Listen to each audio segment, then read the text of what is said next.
Hello everyone, this is Dr. Amit Kumar Sharma and I welcome you all at the Wi-Fi study platform of Unacademy. This is the lecture 3 of Super Question Series. इस पूरे lecture में मैं discuss करने के लिए जा रहा हूँ कॉम्प्लेक्स एनालिसिस के वो टॉपिक जो कि अप्लाइड पोर्शन में हमारे कंसिडर किए जाते हैं। हम क्या कोशिश करते हैं इसके अंदर, हम देखते हैं कि ऐसे जो कि फॉर्मूला बेस्ड क्वेश्चंस हैं, यहाँ सिर्फ मेरा फोकस है आप लोगों को, क्योंकि देखिए फॉर्मूला बेस्ड क्वेश्चंस में कोई ज़्यादा लॉजिक नहीं होता है, लेकिन मैं सिर्फ फोकस करूँगा कि किस किस पॉइंट्स पे हमें जो है फोकस करना चाहिए और प्रिकॉशन रखनी चाहिए। मैं सिर्फ उन चीज़ों को डिस्कस करने जा रहा हूँ। ये क्वेश्चन अप्लाइड क्वेश्चंस के बहुत ही ट्रिवियल होते हैं, ईजिली हम उनको समझ सकते हैं। ठीक है, चलिए स्टार्ट करते हैं। Yes, my referral code is Amit10. If anyone have any doubt about the subscription, then he can directly contact to me. He can drop a message also. Okay, so let us start with the simple question. The question is the power series. The power series. What is the power series? You have to be see. This is the term un and the power series in term of the power. तो ये चीज़ तो हमने focus कर ली। क्या focus था इसके अंदर कि भाई इसकी पावर क्या है और सीरीज का un nth टर्म क्या है। क्या चेक करना है? कन्वर्जेंस। पावर की जब भी हमारे पास कोई पावर सीरीज है उसके अंदर हम दो चीज़ों पे फोकस करते हैं। One is a radius of convergence and second is an interval of convergence.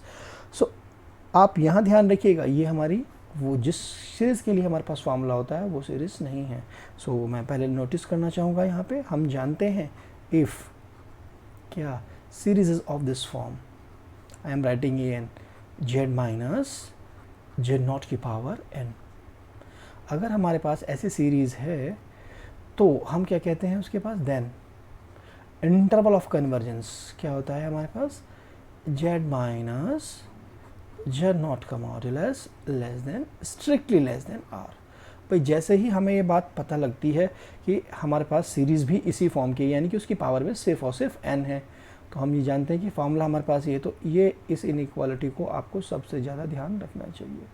ध्यान रखिएगा, अगर किसी भी ऑप्शन में, चूँकि यहाँ भी इंटरवल्स दिए हुए हैं और हमारे पास जेड नॉट की वैल्यू क्या है इस सीरीज़ के अंदर, this is a 0, Z not is equal to 0। So that means आप इस इनइक्वालिटी के थ्रू ऑप्शंस को समटाइम डिस्कार्ड कर सकते हो। क्या है इस इनइक्वालिटी में हाइडिंग, आप नोटिस कीजिए, ऑप्शन इक्वालिटी है, इस ऑप्शन में भी इक्वालिटी है, लेकिन हम यहाँ डायरेक्टली नहीं बोल सकते कि हाँ कि इक्वालिटी भी नहीं आपका जो है ये डाइवर्जेंट होगी या कन्वर्जेंट होगी, क्योंकि इक्वालिटी की कंडीशन डाउटफुल होती है। सो इस पॉइंट को, यानी कि z इज इक्वल टू 2 को अगर आपने यहाँ पुट किया तो that will series will be 2 to the power positive n। So that means the series is divergent. So series divergent हो जाएगी। इस वजह से हम बोल पाते हैं, यानी कि हमारे पास ये दो option, this option and that option, दो चीज़ों से क्लियरली फिनिश हो गया कि ये दो ऑप्शन नहीं है। किस बात से? पहली बात, इनइक्वालिटी स्ट्रिक्टली नहीं है इन दोनों के अंदर। सेकंड पॉइंट इज़ दैट जैसे ही हमने z इज इक्वल टू 2 यहाँ पर पुट किया, सो द सीरीज़ जो आ रही है वो हमारे पास डाइवर्जेंट सीरीज़ आ रही है। That is the reason. Okay, लेकिन चलिए अभी हमारे पास अभी भी सिचुएशन है कि ये वाला आंसर है या कि ये वाला आंसर है। इस सब चीज़ को देखने के लिए हमें अपने r पे फोकस करना होगा। r की क्या वैल्यू होती है, r को निकालने के लिए हमारे पास फार्मूला होता है, ठीक है ना। सो उस फार्मूले का यूटिलाइज करेंगे, लेकिन इससे पहले आप एक छोटा सा और पॉइंट देख लीजिए, आपकी सीरीज़ में क्या यहाँ n है? नहीं है। तो आप इस फार्मूले को याद रखिएगा, क्या, इफ़, मैं आपको जनरल फार्मूला दे रहा हूँ यहाँ पे, if series is of this form n is equal to 0 to infinite a n z minus Z not की पावर k की पावर n, ठीक है ना। अगर सीरीज़ ऐसे है, जैसे कि आपके केस में क्या है, k की वैल्यू 2 है, ओके ना। सो अगर सीरीज़ ऐसी है, देन आपके पास क्या होगा, इंटरवल ऑफ कन्वर्जेंस जो हो जाएगा, interval of convergence will be Z minus Z not की पावर मॉडुलस की power k strictly less than r। This will be the, so यानी कि अब हमारे पास k चाहे 1 हो तो हमें ये ऑप्टेन हो जाएगा, k 2 हो तो हमें इसी से यूज़ करना होगा। सो क्लियरली आपको किस में यूटिलाइज करना है, आपके पास जेड नॉट की वैल्यू क्या है, 0। सो दैट मीन्स आपके पास बचा क्या, आपके लिए सिर्फ और सिर्फ आपको इसकी वैल्यू को देखना है, 2 लेस देन r। तो एनी हाउ r मिल जाए हमें। r निकालने के लिए हमारे पास क्या फॉर्मूला होता है, capital R is this, radius is equal to limit n tends to infinite U N upon U N plus one, और साथ में लिखा हुआ था प्रोवाइडेड लिमिट एग्जिस्ट। इस बात को बहुत ही ज़्यादा ध्यान रखना है, इसका बहुत ही ज़्यादा मीनिंग होता है। सेकेंड होता है हमारे पास फॉर्मूला क्या, limit N tends to infinite one upon U N की पावर वन बाई एन। देखिए मैं मॉडुलस यूज़ कर रहा हूँ दोनों में, ठीक है। पॉजिटिव टर्म सीरीज़ होती है तो कोई प्रॉब्लम नहीं है, लेकिन अगर सीरीज़ में ऐसे हैं, क्योंकि यहाँ पे भी हम कॉम्प्लेक्स की बात कर रहे हैं, so that means series of this form. इस सीरीज़ के अंदर जो यू एन है मेरा, what is that, the U N is here 2 to the power minus N, okay ना, दिस इज़ वन। सो अगर मैंने इस सीरीज़ के अंदर ये वाला फॉर्मूला लगाऊँ या ये वाला फॉर्मूला लगाऊँ, ये डिपेंड करता है इस बात पे कि इस सीरीज़ के अंदर मेरे एन टर्म क्या है। अगर उसमें एन के टर्म दिखाई दे रहे हैं तो ये कैंसिल हो जाएंगे ऑटोमेटिकली, सो मैं इसको यूज़ करूँगा। So that means R is what, R is equal to 2 by this formula, clearly, ठीक है ना। सो व्हाट हैपन, आर आपके पास ये आ गया है, तो इसको अप्लाई करोगे आप, what will be the value of this one, mod of Z will be less than √2, ठीक है ना। प्लस माइनस √2 नो, माइनस हम कंसिडर नहीं करने वाले हैं, मॉडुलस वैल्यू हमेशा ही पॉजिटिव होती है, so that means this value lie between √2। What is the answer, this is the answer. पूरे क्वेश्चन में हमने 2 पॉइंट्स को फोकस किया है। एक तो हमारे पास जो सीरीज़ थी, मैं वापस उसको दिखाना चाहूँगा आपके पास कि हमें किन बातों पे ध्यान रखना है यहाँ पे। यस, एक तो हमने इस बात पे किया है पावर क्या है हमारी, दूसरी जो हमारा इंटरवल ऑफ कन्वर्जेंस था, इसमें ये जो इनइक्वालिटी होती है, इस बात पे ये एक बार गेट में भी आया है क्वेश्चन, सिर्फ और सिर्फ यही आपके ऑप्शंस में दिए हुए थे कि ये होती है, ये ग्रेटर देन इक्वल होती है या लेस और इक्वल होती है। तो इस बात का हमेशा स्ट्रिक्टली ध्यान रखना चाहिए, हमें माइंड में रखना चाहिए कि ये स्ट्रिक्टली लेस देन आर होती है। चलिए अब मूव करते हैं नेक्स्ट क्वेश्चन पे। 2 एप्लीकेशन के साथ हमेशा एक क्वेश्चन हो जाएगा, आता रहता है बहुत सारे एग्जाम में, ठीक है। चलिए नेक्स्ट क्वेश्चन मूव करते हैं। नेक्स्ट क्वेश्चन है हमारा, कंसीडर द पावर सीरीज। क्या पावर सीरीज में दिया हुआ है, z to the power N factorial the radius of convergence of the सीरीजेस।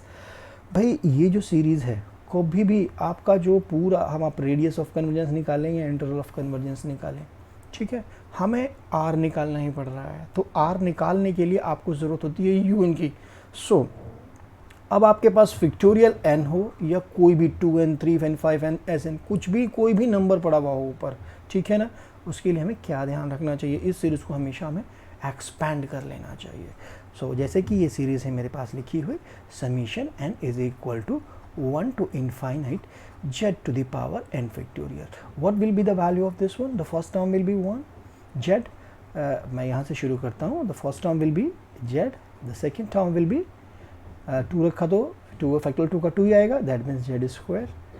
But अगर आपने 3 रखा यहाँ पर तो क्या होगा, 6 जेड टू द पावर 6, यानी कि 0 into Z to the power 3 plus 0 into Z to the power 4 plus 0 into Z to the power 5 plus Z to the power 6 and so on. Okay, so यानी कि जो series है आपकी, उसमें जो un है, आपको तो चूंकि un की आवश्यकता है r निकालने के लिए, so what you are required, un will be either this will be equal to 0 और that will be equal to 1। जब भी मेरे पास ये, चूँकि जब भी मेरे पास फैक्टोरियल में टर्म वाला पावर होगा, so that means this value will be 1, otherwise in the rest term this will be value 0। So हमने कहा कि चलिए if un is equal to, if un is equal to 1, then what will be the value of r? Clearly by our formulas, r is equal to what? Limit n tends to infinite un upon un plus 1, which is nothing, that is equal to 1। ठीक है ना, हमारे पास क्या value आ गई, 1, यानी कि r की वैल्यू हमें क्लियर हो गई, r हमारा 1 आने वाला है। बट आपके पास दूसरी सिचुएशन क्या है, but if r un is equal to 0, then आप ये वाला फॉर्मूला नहीं निकालोगे, लगाओगे इसमें, तो r की वैल्यू क्या आने वाली है, what will be your r? So let us see इस फार्मूले को लगाया तो आपके पास क्या फॉर्म होगी 0/0, लेकिन हमने इस फार्मूले में क्या कहा था कि प्रोवाइडेड लिमिट एग्जिस्ट, यहाँ तो लिमिट एग्जिस्ट नहीं कर रही है, इसके लिए हमें दूसरा फार्मूला लगाना पड़ेगा, ठीक है। सो ये फार्मूला लगाते हैं हम, limit n tends to infinite 1/un power 1/n। जैसे ही आपने limit n tends to infinite, what will the value, this value will be equal to कितना आना है, 0 रखा तो आपने infinite, that means in this case r is equal to infinite. एक केस में हमारे पास ये आ गया, एक केस में ये आ गया। अगर आपके पास कोई भी पावर सीरीज़ है, सो सीरीज़ की जितनी भी सब सीरीज़ बन रही हैं उनके अलग अलग अगर कन्वर्ज कहीं कर रही हैं तो जो पूरी सीरीज़ होगी वो कन्वर्ज करेगी r is equal to minimum of the radius r1, r2। कितनी भी जगह जा रही होती है इसी तरीके से un के वैल्यूज़ निकालते हैं हम, r1, r2, r3, rn कुछ भी निकाल लेते, तो उन सब में जो मिनिमम होगा this the series will be converges to this point. So मुझे क्या पता लगा, इनफाइनाइट और r में ये मैंने मान लिया कि this is my r1 and that is my r2, then what happen, the r will be only 1, so answer is this one, this answer is the correct answer. तो पूरे एनालिसिस में हमें क्या पता लगा, जब भी कोई भी सीरीज़ है हमारे पास, अगर हम un निकालने में कंफ्यूज हो रहे हैं तो उसके टर्म को लिख के देख लें और देखें कि कौन कौन से टर्म हम उसके बना सकते हैं, ठीक है। बहुत जल्दी पता लग जाता है, जैसे ही हम कुछ क्वेश्चंस की प्रैक्टिस करते हैं डायरेक्टली निकाल पाते हैं। हमें एक बात और पता लगी यहाँ पे प्रिकॉशनेबल, कि ये लिमिट अगर एग्जिस्ट ना कर रही हो तो वो फॉर्मूला नहीं लगाओगे। हेल्महोल्ट्ज भी लग जाता है, कॉशी भी लगता है, डीलम्बर्ट रूट टेस्ट भी लग जाता है, ठीक है। सो कॉशी रूट टेस्ट भी लग रहा है आपके पास, डीलम्बर्ट रेशियो टेस्ट भी लगता है, हेल्महोल्ट्ज भी लग जाता है, तो कई टेस्ट हैं हमेशा करने के लिए, ठीक है। ये आप मेरी रेगुलर क्लासेस में देखेंगे, वहाँ हम डिटेल में बात करेंगे इन सब फार्मूलाज की, लेकिन यहाँ पर क्या है कि जस्ट क्वेश्चंस की प्रिकॉशंस। तीसरा हमें क्या मालूम हुआ कि जो r की वैल्यू होती है this will B minimum of this thing, ठीक है ना। सो इससे हम आंसर निकाल लिया। तो चलिए अब मूव करते हैं, क्वेश्चन को समझ गए होंगे, अब मूव करते हैं नेक्स्ट क्वेश्चन पे, ठीक है। तो यानी कि अगर अब यहाँ पर कोई और पावर होगी, यहाँ पर मैं कहूँ कि 2 है तो भी आप निकाल पाएंगे, यहाँ पे कहूँगा 4 है तो भी आप निकाल पाएंगे, ठीक है ना। सो that means 4n, that means 2n और 4n, क्योंकि n पे वेरी कर रही है, अदरवाइज तो वो सिंपल z² हो जाएगा, ठीक है। ओके, चलिए मूव करते हैं नेक्स्ट क्वेश्चन की तरफ। नेक्स्ट क्वेश्चन क्या है, the number of pole of where, the number of poles निकालने हैं हमें। सबसे पहले अंडरलाइन कर लीजिएगा उस चीज़ को जो निकालना है आपको, number of poles of the function fz, where fz is equal to this one. Pole हमें तभी पता लगते हैं, यानी कि पोल का मतलब है हमें 2 पॉइंट्स को ध्यान रखना चाहिए। फर्स्ट पॉइंट, ठीक है, द पोल से कंसर्न है हमारा the value of z, the value of z for which fz is tending to infinite, and second point is such z belongs to C, ठीक है, वेदर कर सकते हैं। सो इन 2 पॉइंटों को फोकस करके चलते हैं। तो आप नोटिस कीजिए ये वैल्यू कब इनफाइनाइट की तरफ अप्रोच होगी, जब ये वैल्यूज इक्वल टू 0 हो, पूरी वैल्यूज इक्वल टू 0। अगर ये इक्वल टू 0 रखा है तो हमें कौन कौन से पॉइंट मिले, यानी कि पहले पॉइंट के लिए अगर मैं कहूँ आपके पास z इज इक्वल टू 0 मिल गया है हमें, दूसरा क्या मिला है हमें, z is equal to ±√3 iota मिल गया है, और थर्ड वन क्या मिला है, z is equal to ±√2 i pole of order 3, ठीक है। इसने नंबर ऑफ पोल्स की ही बात की है, तो टोटल कितने हो सकते थे, अगर आप नोटिस भी करें यहाँ से 3, एक 4 और एक 5 ही हो सकते थे हमारे पास। So that means 1, this is a 1, so that means ये सिंपल पोल है 2 हमारे, और ये आपका ऑर्डर 3 का पोल है। अब हमें लेकिन देखना होगा सेकेंडली क्या कौन सा बिलोंग करता है। ये वैल्यू इस रीजन से बाहर चली गई, ये वैल्यू इस रीजन से बाहर चली गई, सो that means what is the answer. आपको इन वैल्यूज़ को सिर्फ यहाँ पुट करना है जेड की जगह, आप देख लेंगे कि इनइक्वालिटी ये है या नहीं है, ठीक है। So that's what directly clearly fail हो जाएगी। सो इसका मतलब क्या हुआ, हमारे पास z is equal to 0 only belongs in the given curve, जो भी आपको कर्व दिया हुआ है सर्किल में दी हुई है। सो दिस मीन्स कितने ऑर्डर का है ये, 1 सिंपल पोल है। सो कितने हुए, the number of poles, problem वाले पॉइंट्स कितने थे इस रीजन के अंदर, इस रीजन के अंदर सिर्फ एक पॉइंट था जो कर रहा है, तो answer will be the A, the correct answer is 1। ठीक है, सो बहुत ही सिंपल है, बस इन 2 पॉइंटों को ध्यान रखिएगा। कभी भी कोई भी किसी तरीके का पोल क्वेश्चन आता है तो आप इससे अप्रोच ले सकते हैं, डायरेक्टली और ईजिली हो जाता है। ठीक है, चलिए नेक्स्ट क्वेश्चन पे मूव करते हैं अब हम। सो नेक्स्ट क्वेश्चन क्या है, consider the function F Z is equal to sine pi Z by 2 and sine pi Z and then F has poles. यहाँ भी पोल की ही बात की है, पोल की बात की है तो यानी कि वो वैल्यू जिसके लिए मेरा फंक्शन टेंडिंग टू इनफाइनाइट हो रहा है वो जेड को मुझे सर्च करना है। ठीक है, पहला पॉइंट तो यही है। सो ये तो क्लियर ही हो जाता है, मैं इसकी वैल्यू 0 हो जाएगी तो क्लियर है, या पूरा मेरा आपका जो है इनफाइनाइट बन जाए। तो इसको हम देखते हैं sine pi Z, sine pi Z is equal to 0 means implies pi Z is equal to plus minus N pi. N कहाँ बिलोंग कर रहा है, N belongs in the set of integers. ठीक है, so this is nothing, that means Z is equal to plus minus N. ये हमारे पास आ गए और एन बिलोंग कर रहा है हमारा इंटीजर्स में, ऐसा ऑप्शन है हमारे पास। तो हम देख लेते हैं, पहला ऑप्शन हमारा क्या है, हमें कहा इसने ऑल इंटीजर्स के बारे में, फिर कहा इवन, फिर ऑड। अरे इसका मतलब यहाँ कुछ हाइडिंग पॉइंट है, क्या हाइडिंग पॉइंट है वो आपको हमें देखना है, क्या ऐसा पॉइंट है जिसकी वजह से प्रॉब्लम हो सकती है इसको। हमें तो यहाँ देखने में लग रहा है कि सारे इंटीजर्स हैं, लेकिन देखते हैं चलिए क्या होता है। मैंने अभी आपसे कहा क्या, हमें वो जेड निकालने हैं जिनके लिए इनफाइनाइट होता है। तो हम सबसे पहले लेते हैं जेड की वैल्यूज़ इवन। ठीक है, let Z is equal to 2, 4, 6 ऐसे कोई भी नंबर, मैंने 2 को ले लिया। जैसे ही मैंने 2 इसके अंदर रखा, then what happen, that will become 0 and that again that is equal to 0. So that means what you are getting 0 by 0 form. Okay, that is not tending to infinite.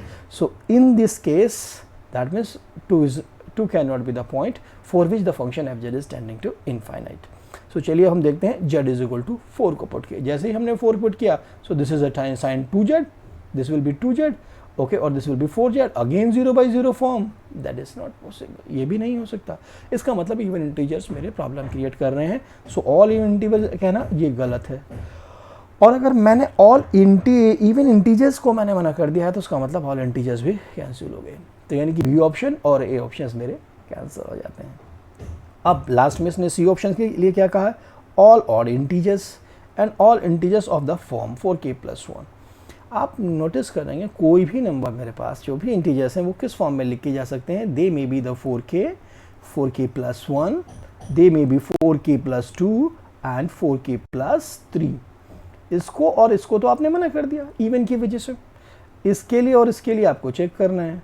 आप चाहे इससे चेक करें और सिंपली पॉइंट्स रख के देख लें। आप पुट कीजिए, आपने रखा क्या, k की वैल्यू को, k इज इक्वल टू 1, 3, 5, 7, 9 ऐसे नंबर्स रख के देख लीजिए, आपको यहीं से ही मिल जाएंगे। k इज इक्वल टू 0 पे यहाँ से क्या मिल रहा है 1, k इज इक्वल टू 2 पे रखने पे आपको मिल रहा है क्या, 0 पे हमें मिला 1, 1 रखने पर हमें मिला 5, ओके। यहाँ से k इज इक्वल टू 0 रखने पे मिला 3 और 1 रखने पे मिला हमें 7। ठीक है, सो दैट मीन्स यहीं से हमें क्लियर हो जाएगा। सो जैसे ही मैं k is equal to 1 put करता हूँ, that means that will be sin π/2, I am getting 1/0। This is okay, that is tending to infinite, it's good, that's working, यानी कि इसको कोई प्रॉब्लम नहीं है इस पर। 5 पुट करते हैं, again I 5π/2 sin 5/2, again 1/0, that means this is again tending to infinite. 3 put करते हैं तो हम 3π/2, that is again tending to 1 to infinite, again situation same, and 7π/2, यानी कि ये भी मेरा ओके है, this is also the okay. But हमें देखना है यहाँ पे तो 2 ऑप्शन है, ठीक है। बट आप यहाँ ये भी देखिए इन दोनों केसेस में क्या डी सबसेट नहीं है सी का, स्ट्रिक्टली बल्कि मैं कहूँगा डी जो पॉइंट है उसके सारे पॉइंट्स हमारे इसमें भी कंसिडर हो जाते हैं। तो मोस्ट अप्रोप्रिएट आंसर क्या हुआ, this is the correct answer, ठीक है। सो बी केयरफुल, सेक्शन सी में होता है समटाइम को और सिचुएशन दी है तो D, but otherwise this is the correct answer. दोनों ही सही हैं, इस पे भी और इस पे भी, लेकिन this is the biggest one, so you have to be careful about it. So चलिए मूव करते हैं अब नेक्स्ट क्वेश्चन की तरफ। नेक्स्ट क्वेश्चन क्या दिया हुआ है हमें, the value of the integral E to the power Z Z square minus 1 D Z. हमें यहाँ एफ जेड बनाना होता है ऐसे क्वेश्चन में, then we have to be further proceed. तो सबसे पहले आप देखिए वो पॉइंट्स कौन से हैं जिसके लिए ये वैल्यू टेंडिंग टू इनफाइनाइट हो रही है, यानी कि मैं पोल फाइंड आउट करने की कोशिश कर रहा हूँ। So you can see this is the value जो इसको मैं इक्वल टू 0 पुट करता हूँ and I am getting Z is equal to plus minus 1, ठीक है ना। Z is equal to plus 1 and Z is equal to minus 1, दो ऐसी वैल्यूज़ हैं मेरे पास। सो अब मुझे ये देखना होगा सेकेंडली कि कौन सी वैल्यू है जो मेरे कर्व के अंदर लाई करती है। ये बहुत ही सिंपल वे है, थोड़ा सा रफ वे है। इस इनइक्वालिटी को आप इनइक्वालिटी में कन्वर्ट कर लें, what ever is the value उस वैल्यू को यहाँ रखिए, इस पूरे फंक्शन को जो भी आपको दिया हुआ था कर्व वो यहाँ रखिए और इसमें इक्वालिटी की जगह लेस और इक्वालिटी की, क्योंकि आपको इनसाइड वाले पॉइंटों से कंसर्न है। सो इनसाइड वाले पॉइंटों से कंसर्न है तो मैंने इसको ऐसे कन्वर्ट कर लिया। अब ये जो वैल्यूज़ निकाली हैं वो यहाँ पुट कीजिए, Z is equal to 1 put कीजिए, you are getting 4 Z is equal to 1। ये क्या दे देगा आपको, this will give you a 0 less than 1, correct inequality है। अब आप क्या करेंगे, 4 Z is equal to 1, 4 Z is equal to minus 1, तो इसी से आपको क्या मिलने वाला है, 2 less than 1 which is impossible. इसका मतलब सिर्फ ये पॉइंट जो है आपका 1, this point lie in this curve, so this implies only z is equal to 1, z is equal to 1 belongs in the curve, given curve. So जब हमारे पास हमें मालूम हो गया कि यही बिलोंग करता है तो इसके इस पॉइंट को देखते हुए हम अपना ये फंक्शन को कन्वर्ट करते हैं। So that means the function will be of this form, मैं इसको सी ही लिख रहा हूँ, क्लोज कर्व है मेरे पास, e to the power z upon z plus 1 into 1 upon z minus 1 D Z. क्या कर दिया मैंने, ये इसको मैं अपना एफ जेड मान लूँगा, उस पॉइंट को मैंने अलग कर लिया जिसकी वजह से प्रॉब्लम क्रिएट हो रही थी। So this is again this become F Z upon Z minus 1 D Z, where F Z is equal to क्या वैल्यू आई है एफ जेड की वैल्यू आ गई है मेरे पास e to the power Z upon Z plus 1। बस इससे अब आपका काम बन जाएगा। आप जानते हो कॉशी इंटीग्रल फार्मूला से, क्या जानते हो भाई कॉशी इंटीग्रल फार्मूला से, क्या है हमारे पास, रिकॉल कीजिए। कॉशी इंटीग्रल फार्मूला में हम क्या बोलते हैं, इस पूरे की वैल्यू क्या होगी, 2 pi i into F of 1, F of 1 यहाँ से ऑब्टेन होगा, यहाँ से जैसे 1 पुट करेंगे तो this will be e to the power 1 upon Z, this is a Z, sorry this is Z, ठीक है। So e to the power 1 upon 2, this is equal to 2 pi i into this is value is e upon 2 से 2 cancel, so what is the answer, the answer is pi i into e. क्या ऐसा answer है, yes we have the option B. तो पूरे उसमें हमने क्या analysis किया, हमें एफ जेड बनाने की कोशिश करनी है, हमें जब पोल्स निकालने हैं उन्हीं को देखते हुए, ठीक है ना। बहुत ही सिंपल क्वेश्चंस हैं ये, ठीक है, बस छोटी छोटी सी प्रिकॉशंस में हम गलती कर जाते हैं। चलिए नेक्स्ट क्वेश्चन की तरफ मूव करते हैं। नेक्स्ट क्वेश्चन क्या दिया है हमें, the residue of F Z upon Z minus e to the power n plus 1 at Z is equal to a is, the option first है हमें क्या है, nth time differentiation of the function phi at a, n time differentiation of the function a, this is also the formula, ठीक है, but थोड़ा सा हम इसको कोशिश करते हैं कि हम वो क्या पॉइंट्स है जिसे हम इसको याद रख सकें। मैक्सिमम टाइम हम चूँकि यही यूज़ करते हैं तो हमें पता होता है, लेकिन हम फिर भी बात कर लेते हैं, एक बार रेसिड्यू बात की है हमें, ठीक है। क्या हम जानते हैं जब भी हमें वैल्यू निकालनी होती है 1 अपॉन जेड माइनस ए, तो कॉशी इंटीग्रल फार्मूला से आप क्या निकाल रहे हो, उसकी value F integration 1 upon 2 pi आई, ऐसी सिचुएशन होती है तो सिंपली यही होता है। और अगर हमारे पास फंक्शन ये है 1 upon Z minus e to the power, यहाँ एफ जेड भी कह सकता हूँ इसको, ठीक है, F Z upon Z minus A की power 2, that is what, F dash A upon factorial 1 factorial, okay. So और नेक्स्ट मूव भी कर दीजिए, F Z upon Z minus A की क्यूब, तो क्या कोशिश कर रहे हो इंटीग्रेशन के साथ, this is a 2 pi also multiple, because हमें इंटीग्रेशन नहीं दिया हुआ है ना, इसकी सीधी सिंपल रेसिड्यू की बात कर रहे हैं. So this will be what, double dash A upon 2 factorial and so on. So आप नोटिस यहाँ से कर सकते हैं कौन से वाला आंसर होना चाहिए, बताइए जल्दी से. Yes, this is the correct answer. ठीक है, सो ये हमें ध्यान रखना चाहिए. फॉर्मूला है, इसमें बहुत ज़्यादा ट्रिक नहीं है, ऐसा कुछ भी, सिंपली फॉर्मूला है, तो हम इसको रिकॉल कर सकते हैं यहाँ पर, जिसमें कहूँगा. Okay, that's a good question. क्या पूछा गया है इस क्वेश्चन में, which one of the following statement is the correct. First तो इसको ध्यान रखिएगा, मैं करेक्ट की बात कर रहा हूँ, रॉन्ग की बात नहीं कर रहा हूँ. पहला क्या गया है, every continuous function from C to C is analytic. Okay, कहाँ से continuous function C to C. अच्छा, ऐसे क्वेश्चंस को डील करने के लिए मुझे किसकी आवश्यकता है, काउंटर एग्जाम्पल्स की. सो यहाँ थोड़ा हमें ध्यान रखना होगा, जो मेरी काउंटर एग्जाम्पल्स की सीरीज़ चली हुई है उस पर थोड़ा फोकस रखिएगा. वहाँ मैं इन सब बातों को डिस्कस कर रहा हूँ ऑलरेडी, कि भाई कैसा कौन कौन सा काउंटर एग्जाम्पल्स हैं जिससे हम डायरेक्टली बोल सकते हैं ऐसा है, तो ऐसा ज़रूरी नहीं है. सो हमें क्या दिया गया है, एक ऐसा फंक्शन जो कि सी से सी के ऊपर जा रहा है, कंटिन्यूस है. सो कंटिन्यूस फंक्शन कैसा हो सकता है, हम बोल सकते हैं such that F of Z is equal to mod Z. Continuous function है but it is not differentiable at zero, so not analytic. तो ऑप्शन ए को क्या हो गया, हमने डायरेक्टली डिस्कार्ड कर दिया कि ये ऑप्शन तो भाई नहीं हो सकता है. सो अब बात करते हैं अनदर ऑप्शन की. दूसरे वाला हमारा पार्ट क्या कह रहा है, the part B says that every analytic function from C to C is a polynomial function. Okay, so चलिए, अगर मेरे पास फंक्शन ये हुआ तो sin z, this is a trigonometrical function. So fz is equal to sin z is a trigonometrical function, but an analytic, but इसने क्या कहा है कि every analytic function from C to C is a polynomial function. सो इसका मतलब ये भी बात गलत हो गई. ठीक है, हमारे पास ट्रिग्नोमेट्रिक फंक्शन भी हो सकता है, एवरी के लिए ये गड़बड़ होती जा रही है. आप नोटिस कीजिए हर एक वेस ने एवरी पार्ट का यूज़ किया हुआ. Third part, every polynomial function from C to C is analytic. एक बार बाद में देखते हैं इस चीज़ को. डी पार्ट पे आते हैं, तो डी पार्ट में क्या लिखा हुआ है, every analytic function from C to C is a surjective, that means onto की बात कर रहा है. और अगर आपने फंक्शन ले लिया F Z is equal to E to the power Z, जो कि एक पीरियोडिक फंक्शन है, 2 पाई आई पीरियड होता है, ये 1 भी नहीं होता है. सो ऑन टू की हम बात करें, ऐसा कौन सा पॉइंट है जो ऑन टू के लिए नहीं बात कर रहा है, तो आप डोमेन कोडोमेन क्या है, सी से सी पे है हमारे पास, 0 पॉइंट की कोई प्री इमेज नहीं है. तो इसका मतलब ये फंक्शन हमारा ऑन टू नहीं है. ठीक है ना, ये कभी भी 0 नहीं देने वाला है किसी वैल्यू पे. दैट्स व्हाट हमें क्लियरली पता लग गया कि ये हमारे पास फंक्शन ऑन टू नहीं है, जबकि हमारे पास ये क्या फंक्शन है, ये एक एनालिटिक फंक्शन है.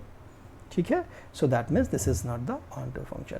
तो कौन सा ऑप्शन बचा, this one, every polynomial function from to C is analytic function. तो चलिए आप मूव करते हैं नेक्स्ट क्वेश्चन की तरफ. नेक्स्ट क्वेश्चन क्या कह रहा है आपको, integral over c z square dz where c is the circle with center at 0 and radius to equal to. मैं देखना चाहूँगा कि क्या आप कोई रिजल्ट लगा सकते हैं, ये कैसा फंक्शन है. अभी हमने बात की कि पॉलिनोमियल फंक्शन कैसे होते हैं, एनालिटिक होते हैं. ठीक है, सी टू सी एनालिटिक होते हैं हमारे पास. सो ऐसा फंक्शन हमें दिया हुआ है, तो आप इसके साथ क्या करेंगे, क्या कोई हमारे पास रिजल्ट है, क्या कोई हमारे पास स्टेटमेंट है. यस, क्या कहती है कॉशी थ्योरम. कॉशी थ्योरम क्या कहती है, इसके इंटीग्रेशन फंक्शन आपका एनालिटिक है अगर this value will be equal to 0, तो nothing to calculate, the answer is the D1. आज के लिए हम इतना ही डिस्कस करेंगे. हाउएवर ध्यान रखिए, मैं बहुत सारे स्टेटमेंट और काउंटर एग्जांपल्स की संडे सीरीज़ भी लेके आने वाला हूँ, बहुत सारी चीज़ें जिसमें हम बहुत सारे काउंटर एग्जांपल और ये सब चीज़ों को रिकॉल भी कराएंगे और डिस्कस भी करेंगे. ठीक है, आप बने रहिए. Okay then, okay.